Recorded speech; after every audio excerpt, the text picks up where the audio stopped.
I'm gonna tell you 5 things that I absolutely hate about daily driving a square body Chevy.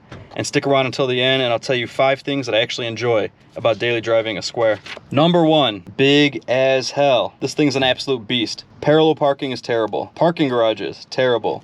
Parking lots, terrible. Turning tight corners is impossible. Working on it in a home garage, freaking impossible. This thing literally handles like a bus, especially once you're used to driving around like a little car, a little gas sipper or a sports car or whatever. The second you hop in a square body, game over. And my square body specifically is lifted 6 inches on 35-inch tires. It's the long bed, and I live in the city of Chicago. So I would say that the size can be at times inconvenient. Number 2, insanely loose steering. Driving around, I don't know what it is. It's hard to keep in a straight line. It just wanders all over the road, tries to wander out of the lane. I've had 3 square bodies. All of them were 4x4, which I understand handle differently than like a C10 two-wheel drive, but still, nonetheless, very hard to keep in a straight line. I know that a lot of people recommend crossover steering. It seems just like a lot of money and hard work to make something bad slightly less bad. Number 3, and this is a big one, does not have all the comforts of your modern day car or truck. It takes me like 15 tries to pop the hood. You pull the release, it doesn't pop. I have no air conditioning. I have just the little vent windows on the doors. No radio, no cup holders, no step to get in, no headliner, no insulation, no ABS, no traction control, no cruise control, no power outlets. Seat doesn't move at all, mine's welded in. No power windows, my fuel pump is on a toggle, my wipers are on a toggle, no washer fluid squirters, manual transmission that you have to double clutch first and reverse. Most of the gauges on my dash don't work. Mine actually has a working speedometer, no working gas gauge though, of course. And then I have 4 aftermarket gauges. 3 of them work, 1 is a gas gauge, that one also doesn't work. There's just always gonna be a lot of little things wrong with it, and just the nature of the old truck, you're going to be missing a lot of modern day creature comforts that a lot of people love and depend on. You don't get those in a square body. Number 4, expensive.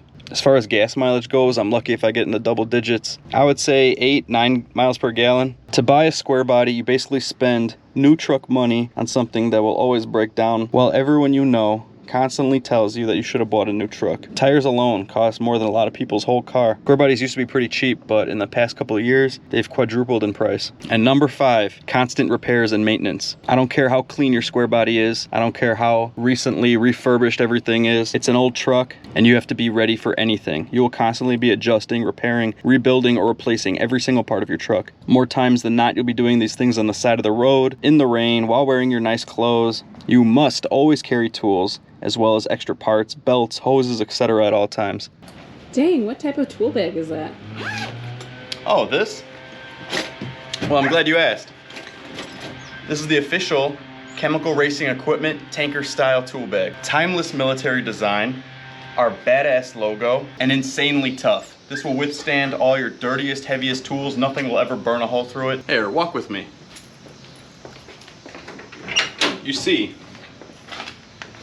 the supple nature of this bag allows it to fit in places where your classic toolbox will not fit, ensuring that your tools will be with you in your shitbox when you break down and need them the most. Pick one up at www.chemicalracingequipment.com. And for a limited time, I'll be throwing in a weatherproof Chemical Racing Equipment decal like this, without these, but smaller, with every single order. Here's 5 things that I really love about daily driving a square body Chevy. Number 5, constant repairs and maintenance. See where this is going? The amazing part about driving something so simple is that you can literally do everything yourself using cheap, basic tools. You will never need to take this to any shop for anything. The truck is so basic, and so many of them have been on the road that there is literally no part that you can't find at almost any junkyard, AutoZone, etc. As long as it's getting fuel, spark, and air, rolls, stops, you're good. Number 4, expensive. Yes, it's expensive, but it really is just a one-time expense. And then just maintenance. In fact, I would call it an investment. Unlike today's modern cars, trucks, which are in reality nothing more than disposable appliances, square bodies are only going up in value. Tell your significant other that you bought it as an investment for both of your future together. Number 3, doesn't have all the comforts as a modern day truck. Yeah, not even close, but it's cooler than any new truck will ever be. Trust me, park this next to 500 F-150s, Tacomas, Silverados. Everyone will be looking at your truck. It's not even a competition. You will always be the coolest thing on the road everywhere you go. Number 2, loose steering. The insanely loose and sloppy steering is amazing because Yeah, no, it sucks. And number one, big as hell. In a square body Chevy, you are king of the freaking road everywhere you go. End of story. If you like this video, make sure to subscribe, comment, and I'll make sure to crank out some more cool stuff for you guys.